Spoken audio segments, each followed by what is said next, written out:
Can you walk us through when we hear about LeBron James, Michael Jordan, Sully Sullenberger, and in these heroes in many, many respects, how do we experience that as the average individual? What does that do to us individually and psychologically, emotionally? Well, I think we have to remember that the human journey is the hero's journey. We often make the mistake of assuming that the heroes are out there. The heroes are the people we see on TV, in the movies, in novels. I can never be a Martin Luther King Jr., or I can never be a Harry Potter, or I can never be a Luke Skywalker. I tell my students that you think that you go to the movies or you read a novel to be entertained.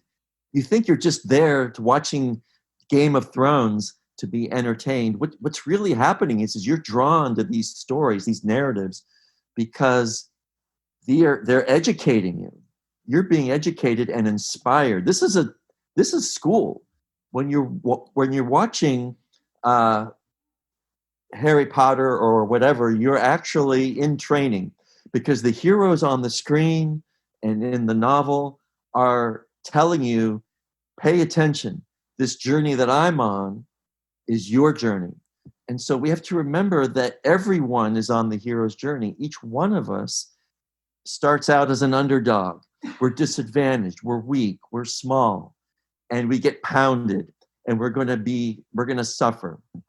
And every one of us, all of your listeners on this podcast, we've struggled, and maybe we are currently struggling with financial setback or marital discord or a disease or divorce, whatever it is, we're hurting in some way. And yet we know human beings are incredibly resilient and we need people. So if we have the right social network, we get help because every hero gets help from friends, companions, and allies. Every hero has help and has the inner reserves to do what Harry Potter does and to do what Katniss Everdeen does in the Hunger Games and to do what Sylvester Stallone did in Rocky. We all have that.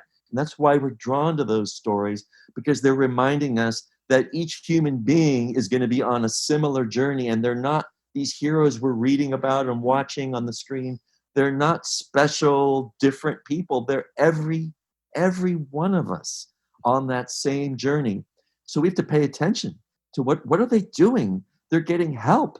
You know, Rocky had his manager. Who was it? Was it Burgess Meredith? I forget who his manager Yes, I was. believe it was. And Yeah. Katniss Everdeen had Woody Harrelson, who called himself the mentor.